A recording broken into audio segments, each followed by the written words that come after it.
வணக்கம் ஈவாஸ், welcome to கருவேப்பிலை சமையல். நிறைய பேர் வந்து டயட் ரெசிபி போடுங்க, சுகர் இருக்குது அது மாதிரி இருக்குது அப்படி கேட்டதுனால நான் இன்னைக்கு வந்து சம்பா கோதுமையில் சில காய்கறிகளை வச்சு ஒரு உப்புமா போட போகிறேன். அதுக்கப்புறம் அது மாத்திரம் இல்லாமல் இங்கே பாருங்கள், சாமை, திணை, குதிரவாளி இந்த மாதிரி ஐட்டம்லாம் நம்ம எப்படி சமைக்கிறது, என்னென்னலாம் பண்ணலான்னு வரிசையாக வீடியோ போட போகிறேன். பார்த்துட்டே இருங்க, மிஸ் பண்ணாமல். இப்போ நான் என்ன பண்ணிட்டேன்னா எண்ணெய் போட்டு கடுகு போட்டுட்டேன். கொஞ்சமாக உளுத்தம்பருப்பு போட்டுக்கிறேன்.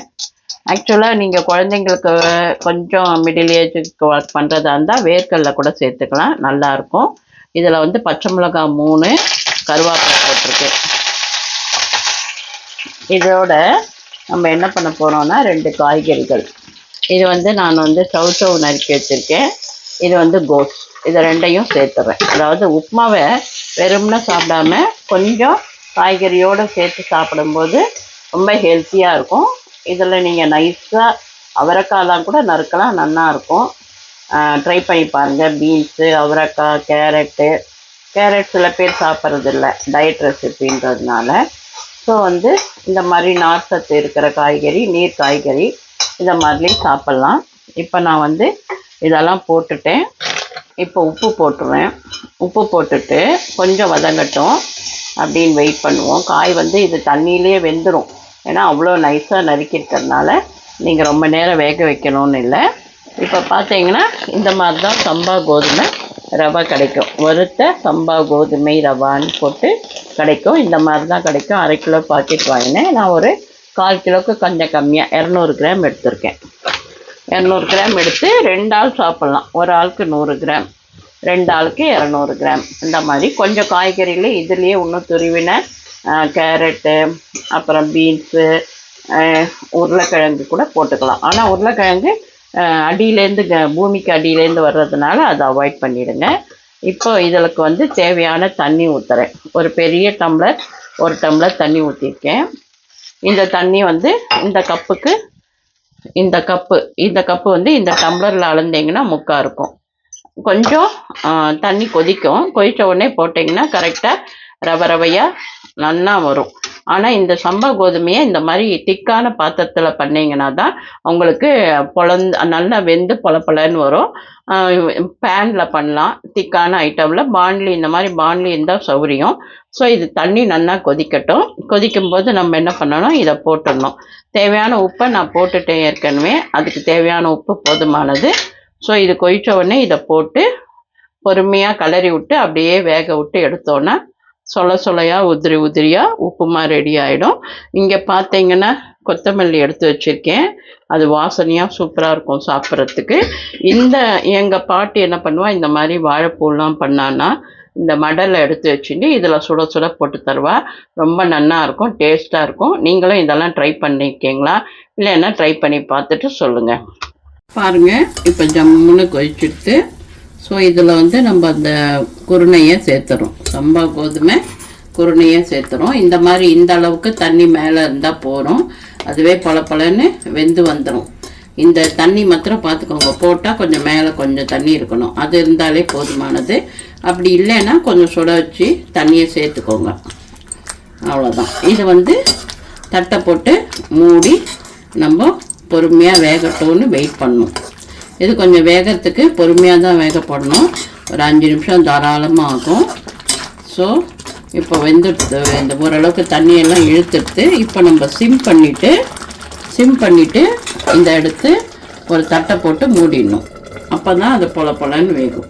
இப்போ வந்து ரீசெண்டாக என்ன போட்டேன் அப்படின்னா தக்காளி தொக்கு போட்டேன். அது ஒரு பேட்ச் கொஞ்சம் சரியாக இல்லை, அதனால் நெக்ஸ்ட் பேட்ச் இப்போ போடுவேன். ஸோ அது என்ன ரீசன்னு எனக்கு தெரியல. ஸோ அதை செக் பண்ணிவிட்டு பெஸ்ட்டாக வந்து நெக்ஸ்ட் பேட்ச் போடலான் இருக்கேன். அதுக்கப்புறம் நெல்லிக்காய் ஊறுகாய் நல்லா இருக்குது, நல்லா ஊறி சூப்பராக இருக்குது, ட்ரை பண்ணி பாருங்கள். அப்புறம் எலுமிச்சங்காய் ஊறுகாய், நார்த்தங்காய் ஊறுகாய் எல்லாமே இருக்குது. எல்லாம் ரொம்ப ஊறினது, அதனால் நீங்கள் வந்து அது ஃப்ரெஷ்ஷாக இல்லைன்னு நினச்சிக்க வேண்டாம். ஆக்சுவலாக ஊறுகாய் வந்து ரொம்ப நல்லாவே இருக்கும், தைரியமாக வாங்கி பார்க்கலாம்.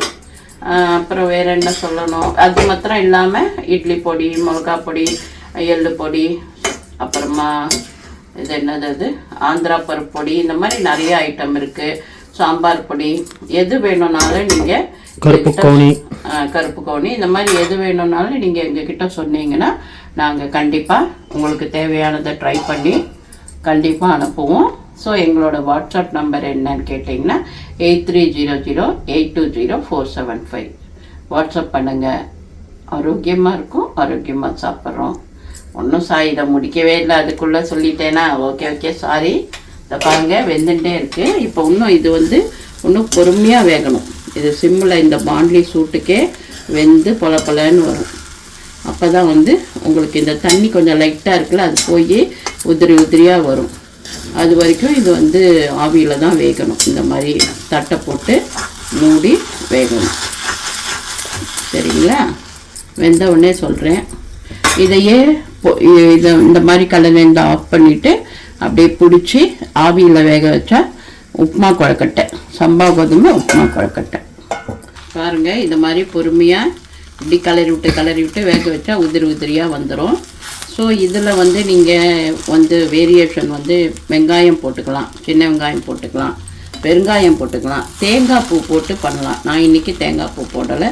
தேங்காய் பூ போட்டாலும் சூப்பராக இருக்கும். ஸோ உங்கள் சாய்ஸ் தான். இந்த மாதிரி எல்லாம் சேர்க்கலாம். பெருங்காயம், தேங்காய் பூ இதெல்லாம் சேர்த்துக்கலாம். நான் இன்றைக்கி அதெல்லாம் சேர்க்கலை. நான் என்ன பண்ண போகிறேன், எனக்கு வாசனையாக கொத்தமல்லி பிடிக்கும், அதனால நான் கொத்தமல்லி போட்டுக்கிறேன். கொத்தமல்லி போட்டு அந்த சூட்லையே கிளறிடுவேன். அப்போ சாப்பிட ரொம்ப டேஸ்ட்டு சூப்பராக இருக்கும். ட்ரை பண்ணி பார்த்துட்டு சொல்லுங்கள்.